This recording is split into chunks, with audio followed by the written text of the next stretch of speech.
So ayun mga lods, at ito meron ako i-share sa inyo. At ito, meron tayong ginawang amplifier na AB602 concert, no? So in-upgrade natin. Gusto kasi ni sir malakas, no? So ayan. At pinalitan natin ang transformer na 45045. And then ayan, yan na yung ano niya. Yung may mga binago lang tayong sa circuit, mga resistor, value at nagdagdag, no?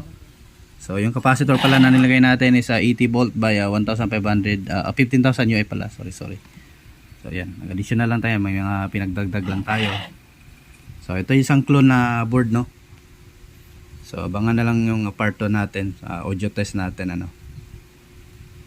So ayan, sana tutunog na ito. At ayan, huwag kalimutang i-follow yung aking Facebook account, ano. So ito kahit pa paano ay pa-reels lang, kahit kumbaga update lang sa ating account.